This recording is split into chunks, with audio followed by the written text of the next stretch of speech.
પછી સંગે રાશે જય સતસંગ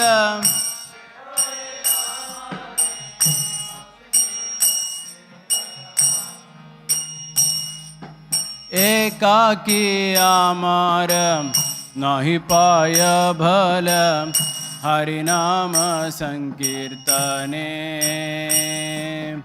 એકાકી અમાર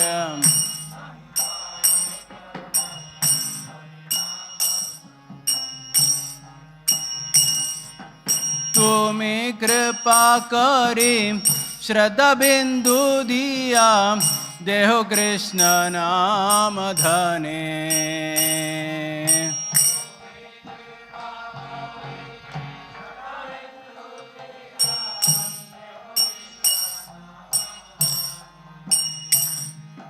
કૃષ્ણ સે તોમાર કૃષ્ણ દીતે પારો તોમાર શક્તિ છે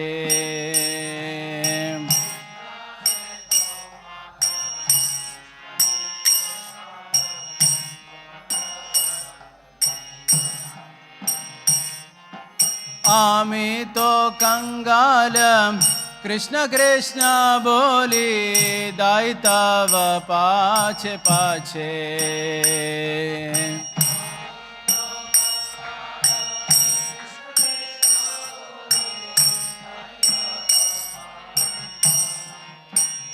ओ हे वैष्णव ठाकुर दोयार सागर એ દસે કરુણા કરી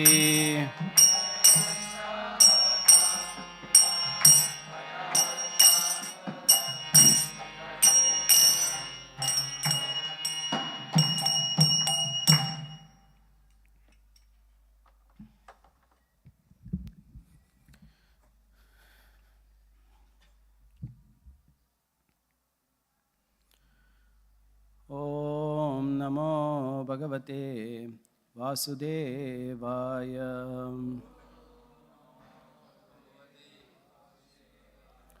ઓમ નમો ભગવતે વાસુદેવાય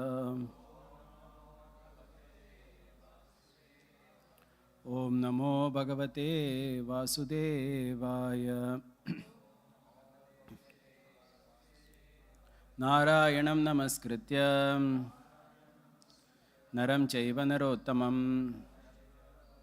દેવીં સરસ્વતીં વ્યાસં તતો જયમુદીરયેદ નષ્ટપ્રાયેષ્વભદ્રેષુ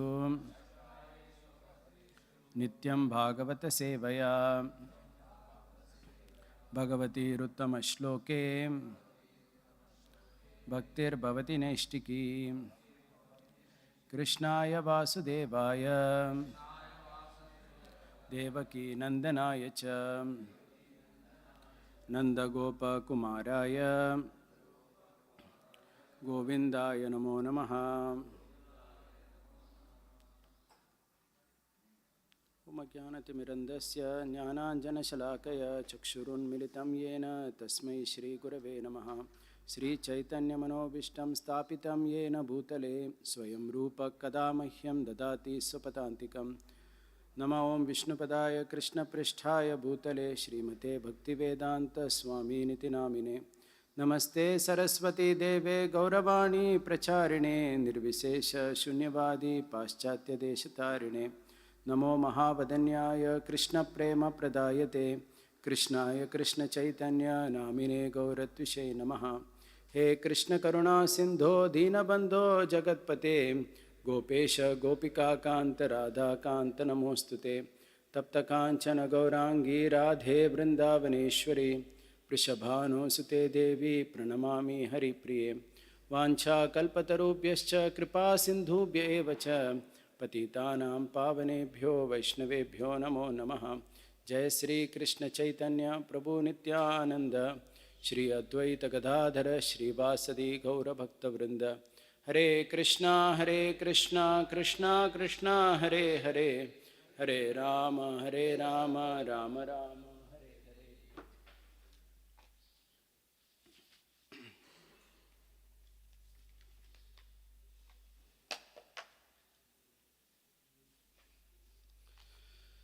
Hare Krishna. So, welcome everyone for today morning's class.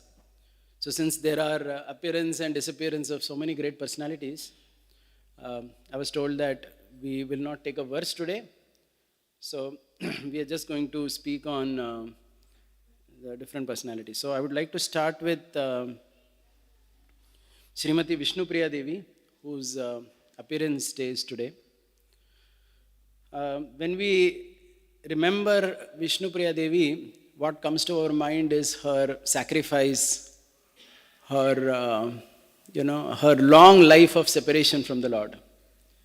Because when Gauranga took sannyas, Mahaprabhu was 24, his mother Sachimata was 70, and Vishnupriya Devi was said to be 16 or something. So, 16-year-old girl in today's times, if you see, like a 10th standard girl. So, in that age, she becomes, what is technically called as a sannyas widow. And it is also said that she had a very long life. So, she lived a very long life in separation from the Lord. Okay. It is, of course, we know that even in separation there is bliss, everything. But still, certainly that separation would have given her immense pain. But she did that, and in fact in Chaitanya Mangal there is a chapter where before Lord Chaitanya takes sannyas, he is speaking to Vishnupriya Devi. It's a very, very touching and emotional chapter. She's pleading, at the same time she is giving the Lord the free will to do what he wants. Because as a wife she feels that she cannot live without him, and but the Lord also very wonderfully he speaks to her. He consoles her. He tells her that whenever you think about me, I will always be there with you. He tells her like that, and he leaves. So this is what comes to our mind when we remember Srimati Vishnupriya Devi. But today what I would like to do is I would like to speak a little bit about the marriage of Vishnupriya Devi and Gauranga. Because that's something very pleasing. That's something very wonderful to hear. I'm sure that would have been the best day of her life, the day she got married with Lord Gauranga. She was again a very small girl at that time, because historically speaking, Mahaprabhu got married the second time when he was 17 or something. So she was just 11 or 12. So very young, small girl actually. From today's times, what we call a 6th standard girl or something, at that age level. So I'd like to speak about that. Because one thing is, because also today happens to be the marriage of Rukmini Vitthal. That is also being celebrated in today's Sthiti. Okay, so it's very auspicious to remember the marriage of the Lord. And the marriage of the Lord is always very, very, it's always a big thing celebrated. In South India, Prabhuji is from Madurai, he may be knowing that Sita Kalyanam, Radha Kalyanam is very commonly held. It's a very common culture from the place where people come from, Tamil Nadu, Kerala, etc., where very often they celebrate Sita Ram Vivaha, Radha Krishna Vivaha. On a very grand scale, and there is prasad for everyone at the end. So, because this is just a very wonderful thing to remember. So, also one thing about Nimai Pandit's marriage with Vishnupriya Devi is, technically it happened before the Lord, manifested his Vaishnava qualities, right? Because even till that time it was hidden. He was just a scholar of Sanskrit grammar. So, one thing you will see that in Lord Gauranga's pastimes, prior to his quote-unquote becoming a devotee, how he follows dharma. That is something also we see in this whole marriage episode also. So this I'm basically reading from the 15th chapter of the Chaitanya Bhagavat, where this marriage is described. So first of all, because Nimai Pandit was at home, so the idea is, so that's dharma. If you're staying at home, then you need to have a wife. You cannot just stay at home and not have a wife. So that's the first thing about dharma principle. Okay. So at 16 he got married to Lakshmi Priya, but then Lakshmi Priya passed away very soon. So then he immediately agreed when Sachimata told him to get married again, because he knew that I'm staying at home. So as a householder, if you're staying at home, you need a wife. Otherwise, it's not technically considered correct. So that's the first principle of dharma that he enunciated.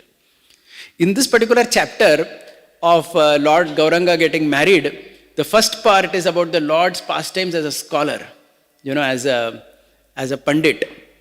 And in that also you see how he is following dharma. So it seems what happens is one day when the Lord goes to teach, one of his students comes without a tilak on his forehead. He just, kind of got up, took bath and come or whatever. So the Lord tells him, Tilakana thake yadi vipra kapale, sei kapala smashana sadrisha veda vole. He's saying, what is this? How have you come like this? You have come without any tilak. To see a person without a tilak is as good as seeing smashan on your kapal. Your whole kapal becomes like smashan, like a crematorium. Aji tumi nahi kari sandhya, aji bai tomara hoile sandhya vandhya. The Lord identifies the reason. He says, see, today you have not done your sandhya before you came here. Because these Brahmins, they typically do the sandhya vandana in the morning. The Lord says, you have not done that. Had you done that, you would have certainly put tilak before it. Chala sandhya kara gaya grihe punarthara, sandhya karita beshu asiha padibare. Go home, wear your tilak, do sandhya, and then come back and study. He sends him off. So this is the first thing that Vrindavan Das Thakur describes in that chapter. So you see that as a householder, he was practicing all these principles of dharma. And even as a teacher of grammar, he was ensuring that his students are also practicing dharma. It's not that like today's college people, they just sleep and the same pair of jeans, they come to class. Forget doing sandhya or putting a tilak, there is no bath even, right? Bath becomes a Sunday affair. But this was not tolerated by the Lord as a scholar. He said that, go home, jao, ghar jao. Sab karke aao, puja paat karke aao yahan par. So then it is said that at this point of time, there is this great Brahmin whose name is Sanatan Mishra. And Sanatan Mishra had this daughter whose name was Vishnupriya. And it is said Vishnupriya would come to the Ganga to worship.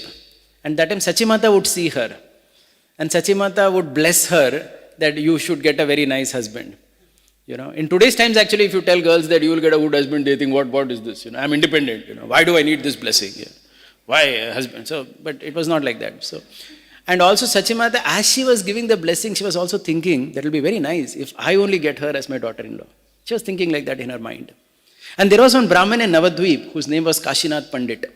And it is said Kashinath Pandit in the previous Krishna Leela, according to Gauragano Desha Deepika, was a Brahmin named Kukala. And this Kukala Brahmin had arranged the marriage of Satyabhama with Krishna. He had suggested that alliance first. To Satrajit also he suggested, to Krishna also he suggested that.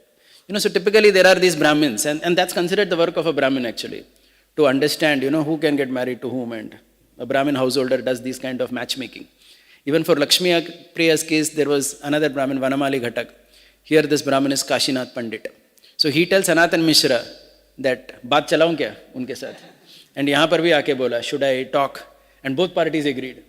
Then he said that, well, very good, so let the marriage be done. Oh, and the marriage is described so beautifully by Vrindavan Das Thakur. He is the king of descriptions.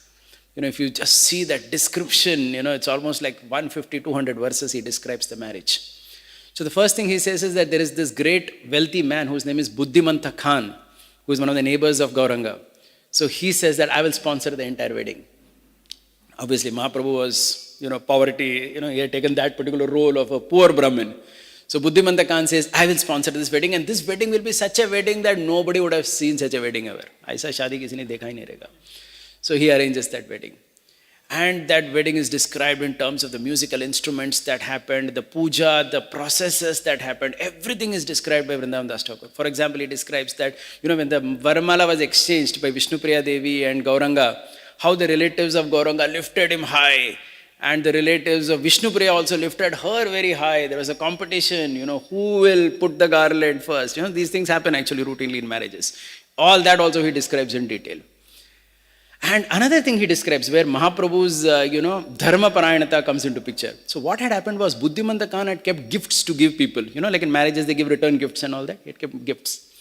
So they were giving one gift to one Brahmin. But it seems the gifts were so attractive, and there were a variety of gifts. If in weddings what happens is, there are 3-4 different types of gifts kept, and everybody gets one. So the Brahmins, when they would get one gift, they would think, "Arey, dusra nahi mila mujhe," So what they would do, they would change their dress and come and stand in the line to take the second gift. And it is said, Nimai Pandit, though he was busy in his marriage, he noticed this. And he told Buddhimanta Khan and others that, see, this is not correct. We are creating a situation where, we are forcing this Brahmins to cheat. So this is not correct. He said, give everybody as much as they want, so that nobody has to cheat like this. So Buddhimanta Khan said, yes, everybody will get three gifts, all gifts to all. So then, everybody was very happy. Hare, wow, wow, wow. And it said all the men who had come for the marriage, the women, they were thinking, oh, we are so unfortunate. Our daughters did not get married to this Nimai Pandit. Our daughters could not get this fortune. They were thinking like that, which is very natural again, because any lady who has a daughter, traditionally, would always think about her marriage with a suitable partner. So they would feel like that. And, this marriage happened, and, in fact, Vrindavan Das Thakur says that the fortune of Sanatan Mishra was similar to that of Nagnajit, Janaka, Bhishmaka, and Jambavan. He's saying we can only compare the fortune of Sanatan Mishra with these people, because he got the fortune of being the father-in-law of Lord Gauranga. And I'm sure that this would have been the best day of Srimati Vishnupriya Devi's life, and it's wonderful to remember that. Talking about father-in-law, another father-in-law about whom we would like to talk today is Pundarik Vidyanidhi. Pundarik Vidyanidhi is also considered the father-in-law of Gauranga, because in the previous pastime he is the father of Srimati Radharani, Vrishabhanu incarnated, so he is also like a father-in-law. So it is said when Gauranga, when he had already manifested his pastimes as a Vaishnava, he would go to the Ganga and he would just start crying. He would cry, Pundarika Bapa, he would cry like that. Okay, he would cry like that. And the devotees were wondering, who is this Pundarika Bapa? Maybe he's talking about Lord Pundarika. Krishna is also Pundarika. But then he would say, Vidyanidhi Bapa. Then people would say, who is Vidyanidhi now? Then Mahaprabhu said, see, this person will come. He stays in Chattagram, but he's going to come here very soon, because he has a house here in Navadvip as well. He's going to come here, and he's going to be with all of us. But you will not be able to recognize him. In Chaitanya Bhagavat, Vrindavan Das Thakur says that what had happened was, Pundarik Vidyanidhi deliberately took an external role as if he is not a devotee, because he did not want anybody to identify him as a devotee. He wanted that to be concealed for whatever reason. So that was his personal choice. So it is said that, we know that story. He was sitting and with well-combed hair, chewing pan and, looking in the mirror and so on and on. And Gadadhar Pandit was such a renounced brahmachari, was totally confused looking at him. What kind of Vaishnava is this? And then, of course, we know how Mukunda chants Aho Bakiyam, and, he just faints in ecstasy for 3 hours.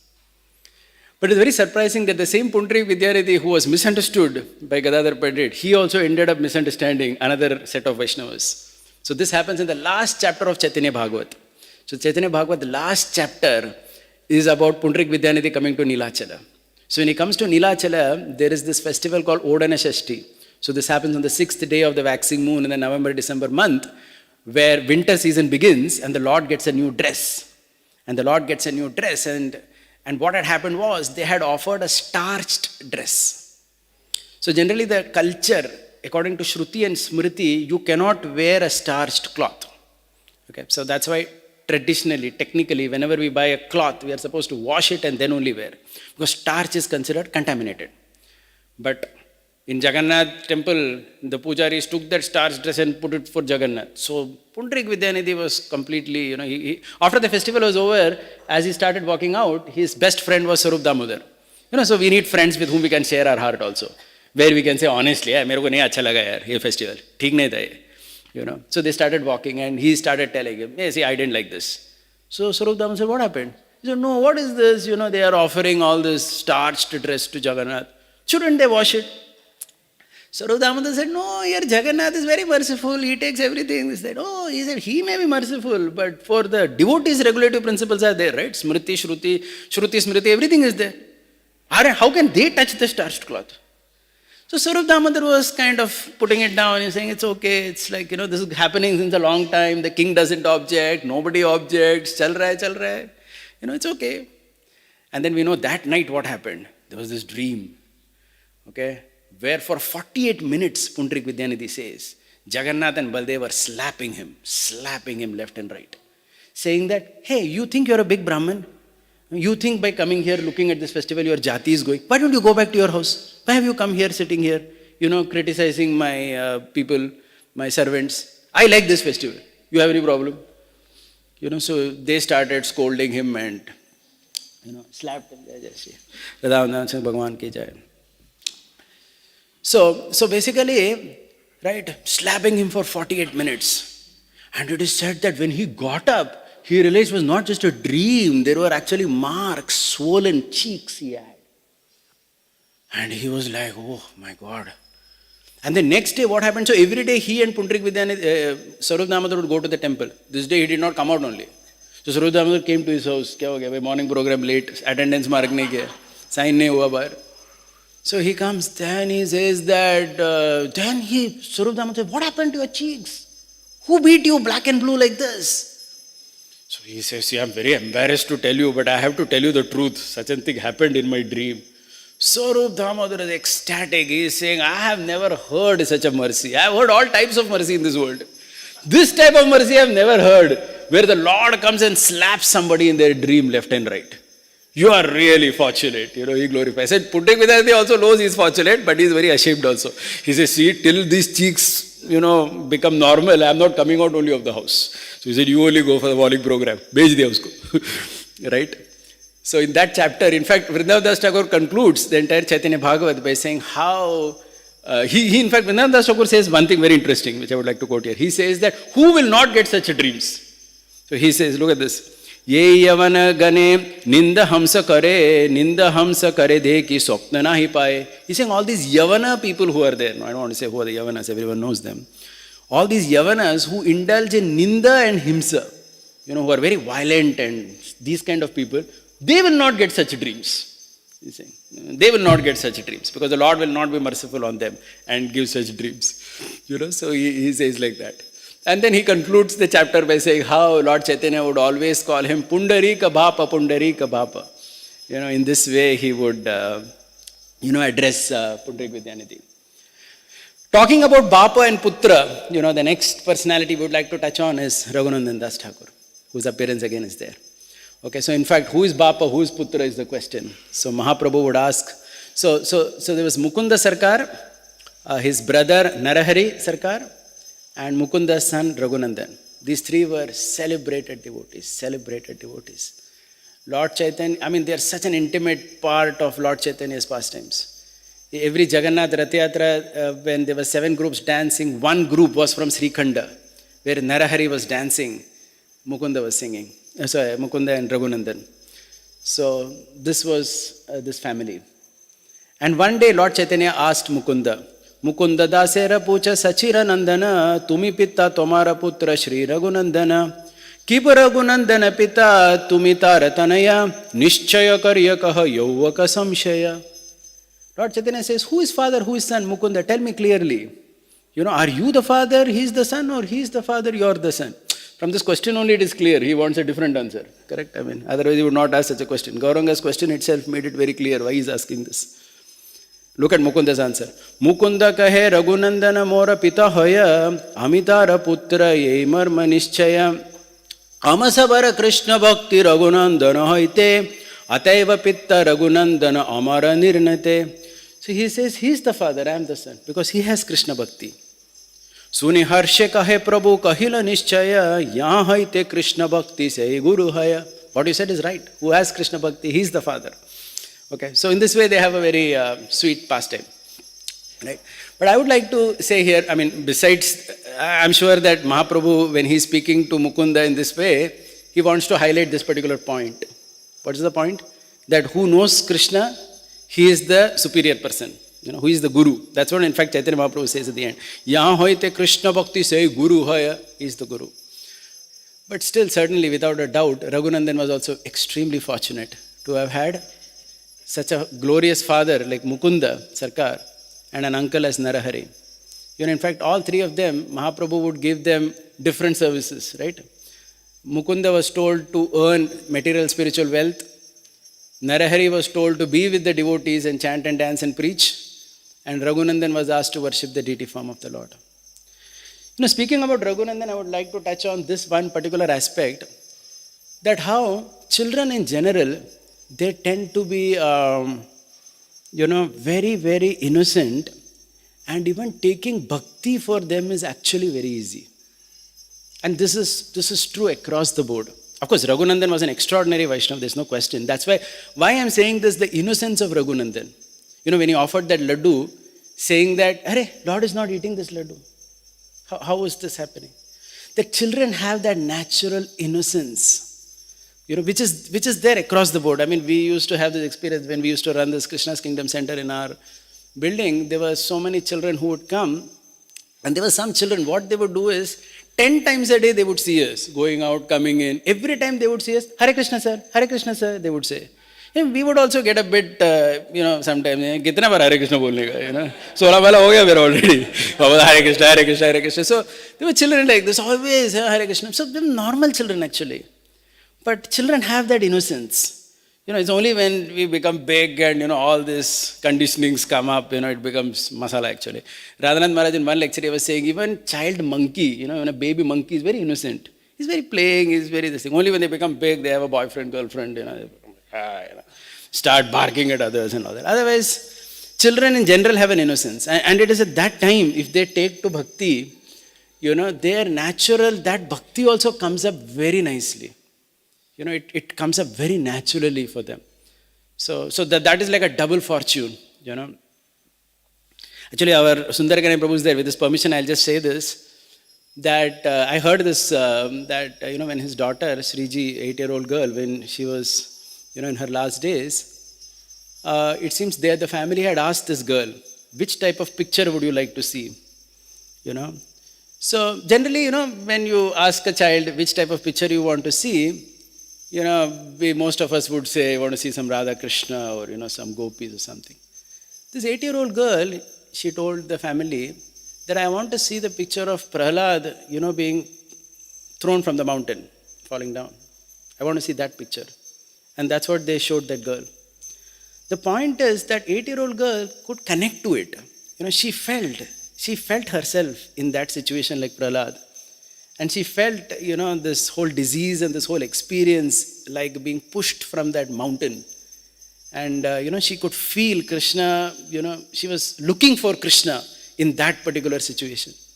Otherwise, when I heard this, I was like, oh, come on. How could a child think of this picture, of all the pictures which are there in our Krishna art book, to look at this picture of Prahlad being thrown down.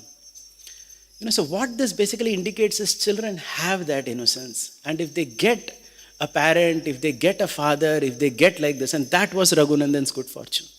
That was Raghunandan's good fortune. To have a father and an uncle no less than Mukunda and Narahari. In fact, just to make another social point here, I was speaking to one of my friends who preaches in the West. So I was asking him about, this whole thing about whether female Diksha Guru thing, how would it work? Like, would people really look forward? He told me an amazing thing. He said that in Western world, most of the people grow without a father. He said in black community, 85% only mother. And white community, 60% only mother, no father. So he said that because children grow up without a father, literally, and even in school they see only miss only, no sir. So for them to take a guru also who is a father, who is a man, in the role of a guru becomes very difficult, he said. Because they have no experience of an authority who was a man, who was good. Forget good, they have no authority only, who was a man. Then the second question is whether he was a nice authority or a bad authority. Authority experience ही नहीं किया. So just see the importance of this. That's why any child who has this fortune, of being, connected to a father, mother, grandfather, grandmother, who are a family of devotees is very, very fortunate. And I would say that despite whatever Mahaprabhu told Mukunda in jest, I would say, Raghunandan was indeed very fortunate, Raghunandan Thakur, to be born in such a family. And Mahaprabhu certainly acknowledged that. Talking about father and uncle, another set of father and uncle a person had was Raghunath Das, whose appearance is there today. But of course, he was not very happy with that father and uncle. He was wanting to run away from them. Hiranya and Govardhan Majumdar. He was thinking, when will I go away from here? And Mahaprabhu also, this beautiful verse from CC where Mahaprabhu is telling, Stirahana garayo naho vatula krame krame payaloka bhava sindukula markata vairagya na kare loka dekana yata yogya vishaya bhunja anasaktahana. Mahaprabhu tells him that, hey, what is this, Simply, just be patient. Sit at home, Krame, slowly. You will certainly cross over the ocean of material existence. Markata vairagyanaga. Don't be like a monkey renunciant, jumping here and there. Because he was like, wanting to run away too quickly. Don't be like a monkey renunciant, he told him. Just to show off to people that you're a big renunciant. Yata yogya vishaya bunja. Stay at home and interact with the sense objects appropriately. Yogya bunja.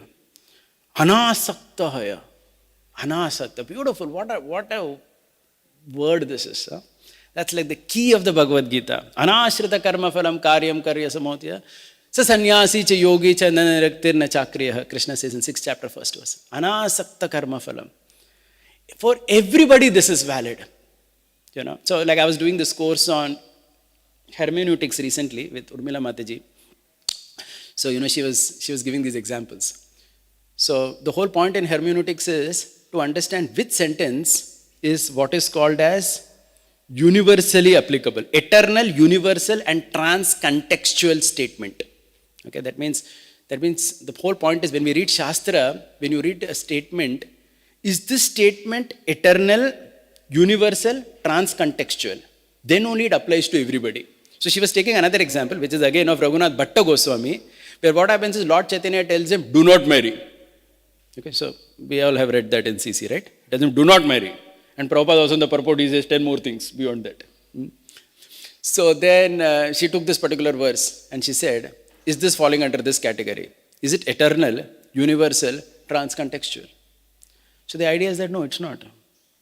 That was for Raghunath Bhatta Goswami. Because that's not what the Lord is telling everybody. Hey, nobody should marry in this whole world. No, that was a specific statement to Raghunath Bhatta. On the other hand, this statement, anasakta hoya, anashrita karma phalam, this is for everybody. It's an eternal statement. It is for a sannyasi, it is for a householder, it is for everyone. That you have to practice your dharma or whatever you are practicing in the mood of anasakti only. You have to be detached while you are doing, whether you are doing bhakti, usme bhi detachment chahiye. We are chanting our rounds, usme bhi I need detachment. Krishna is not going to manifest immediately. I need to be patient. Whenever Krishna will reveal, whenever Krishna will be happy with me, that time only I will obtain Krishna. I cannot control, I cannot say, itna saal kiya maine, aapko reciprocate karna hi padega. Bhakti bhi anasakti se karna padta hai.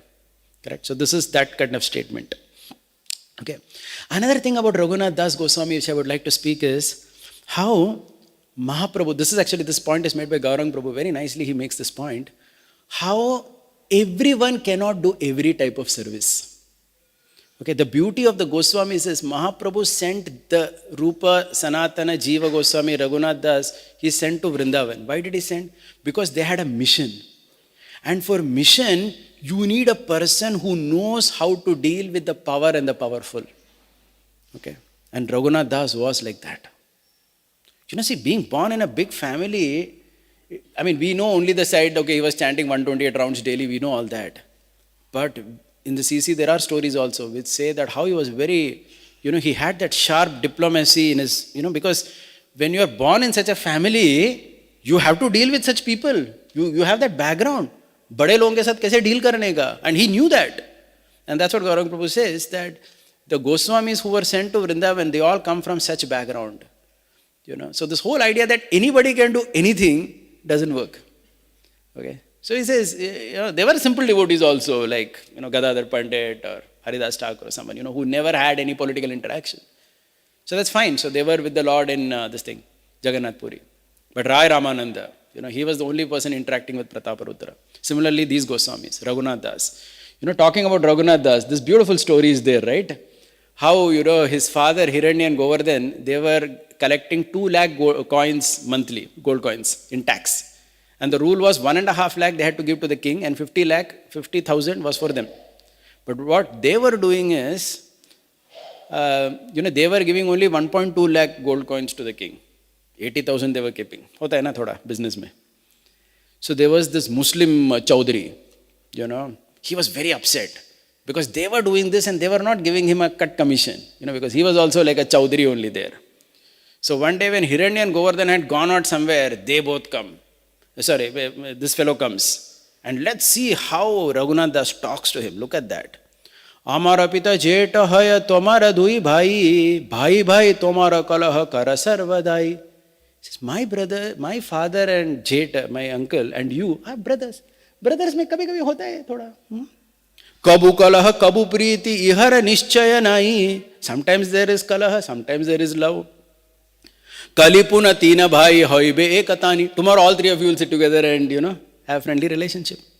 Ami aiche pitara taiche tomara bhalaka, ami tomara palya, tumi amara palaka. Okay. So because you are like a brother to my father and uncle, I am like your son. Palaka hana palyere thaditana yavara, tumi sarva shastragnya zinda pira praya. He says that, a father doesn't punish his son too much also. Basically he's telling him, you are not going to punish me.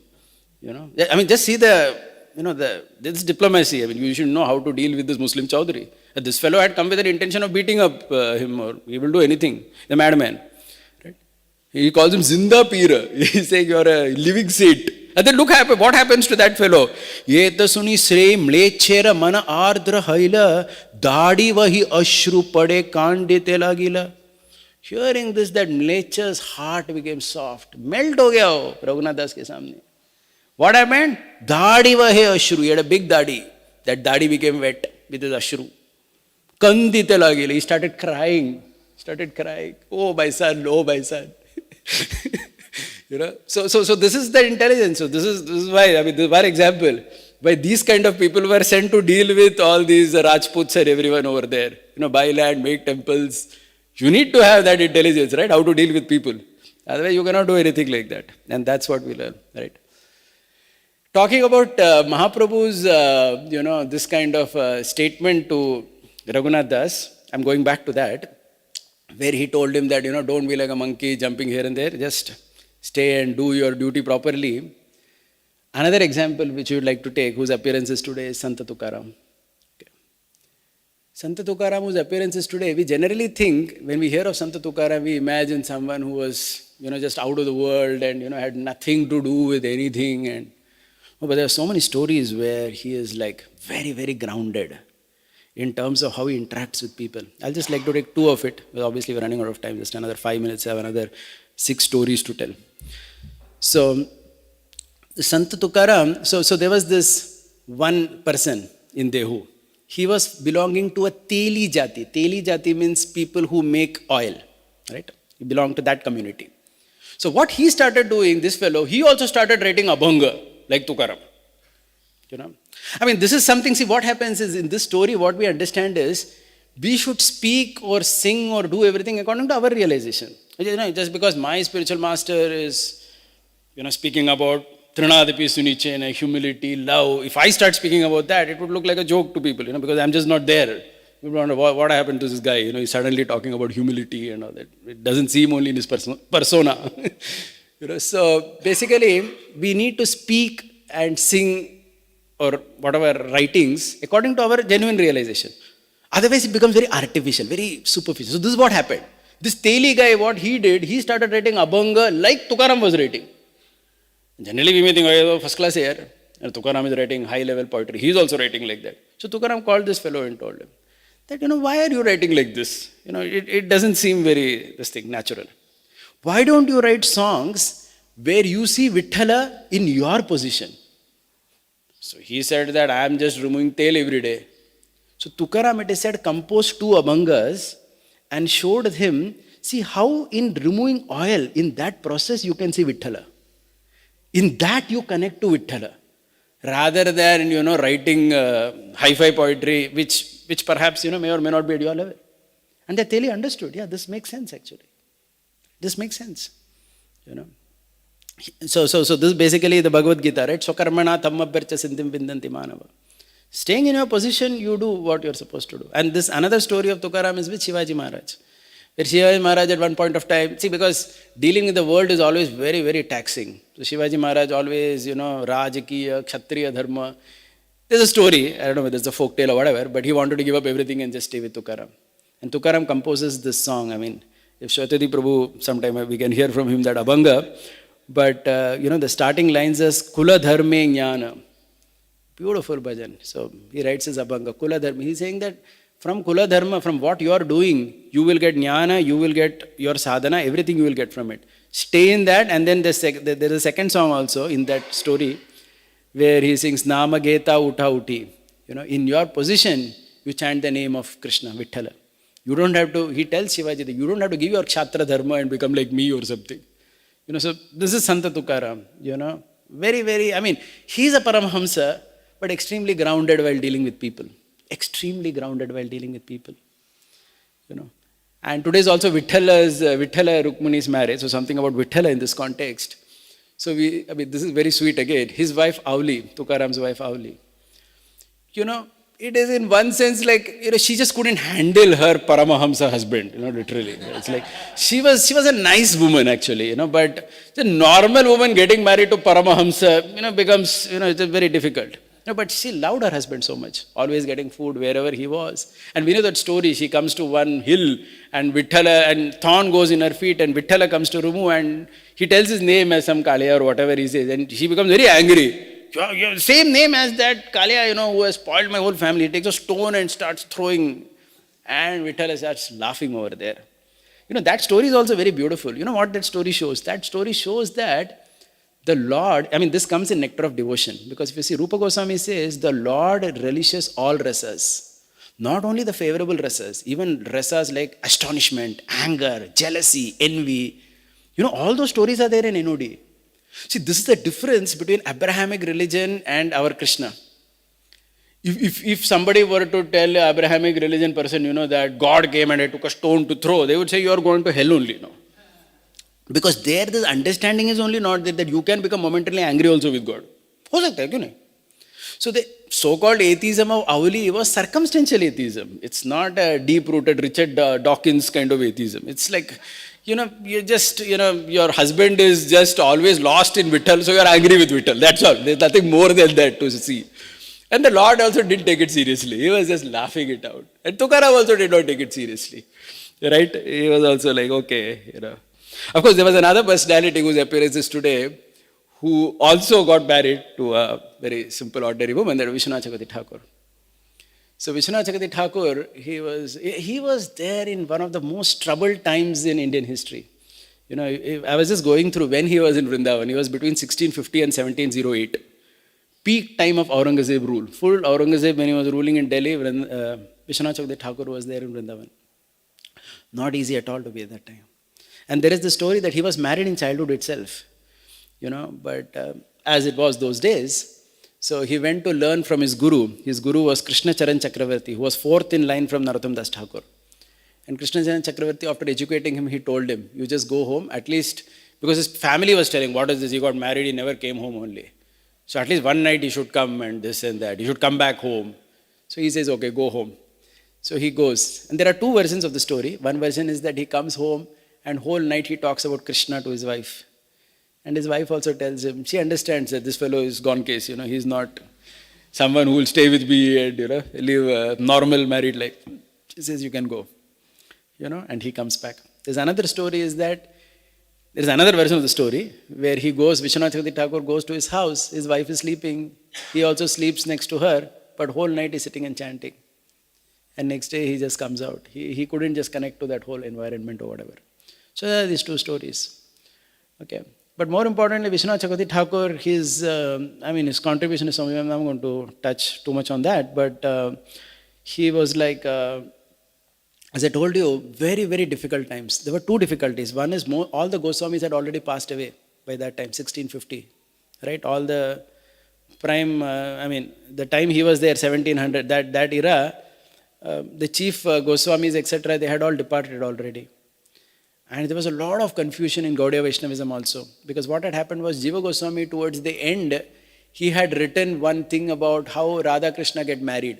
Because many people wanted it like that. He had written like that. So people were saying Radha Krishna are married only. But Vishwanath Chakravarti Thakur said, no, they are not married actually.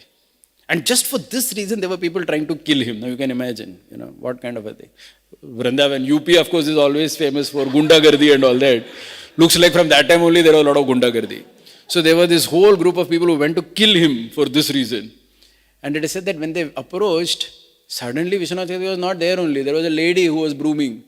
He had assumed his original Manjari form, brooming the grooves of Vrindavan. And they just fell at her feet. They understood that he's a liberated saint. We cannot play around with him. And they put all their weapons down and they surrendered. And what to speak of how he inspired Baladev Vidyabhushan to compile the Govinda Bhasya commentary and defend, give a Vedantic perspective to Gaudiya philosophy in the court of the Rajasthan kings, right? So many contributions are there. And of course, he's a Rasikacharya. Oh, what purports! Bhagavad Gita, Bhagavatam, 10th canto purports. If we want to enjoy some Rasika, some sweet commentary, then whose else would you read other than Vishwanath Chakravarti Thakur? Right? Very, very sweet, full of sweetness. Just take words and come out with so many meanings that you could, and it's all faithful to Sanskrit. Their whole background is there. Before he went to his guru, he had a full education on Sanskrit. Nyaya, Vyakaran, Kavya, all that he studied first, like Jiva Goswami. They studied all this for almost 12, 13 years, and then only they went to write Kavya. So it was not that Kavya had that scholarship behind it, and that's why you see what he writes in his purports. It's like super, correct? So that's Vishwanath Chakravarti Thakur. Talking about Rasika, Rasika commentaries and everything, today is also Vasanta Panchami, which is the starting day of spring. One thing about our Vaishnava calendar, what a calendar it is. As such, if you see, this is something even every child needs to know. That if you see, the Christian calendar, the Western calendar, which we all follow, February 4th, 5th and all that, it's only based on the sun, correct? It's only a solar calendar, 365 days. So because it's a solar calendar, all their festivals are unscientific. Because it comes on any day. There is no connection to the moon. Because connection to the moon is basically moon is connected to the human mind. So a festival has to be connected to the moon, like Chaturthi, Panchami, Shashti, like that. The Islamic calendar, it is purely lunar calendar. So it has 354 days a year. So what happens every year, it is short by 11 days. So if you see all their Eid and all, every year it will keep jumping 11 days before. Pura saal ghumta rehta hai, festival. But if you see only the Vedic calendar, it is lunisolar. Festivals are on lunar, but calendar is adjusted as per solar because of the Adhik Mas. Correct? And the Adhik Mas is not whimsically added. Right? It is because the sun enters the Sankrant either twice or it doesn't enter. So there is Adhik Mas and Kshaya Mas. If you just look at the Panchang itself, so amazing. And that's what Vasanta Panchami represents. From today exactly, on the 40th day from today is Holi. Okay, so that's the celebration that begins today. I don't want to speak on Radha Krishna Leela because I'm obviously unfit to do that. But, those things are also there associated with this particular day.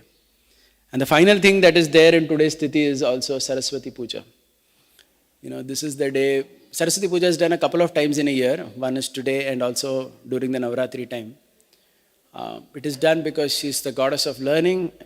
Just like daily we say in the Srimad Bhagavatam praise, Narayanam Namaskritya Naram Cheva Narotam Devim Saraswatim Vyasam Tato Jaya Mudirayet. The beauty of this Vedic culture, Sanatana Dharma, is each of these devatas are given their position.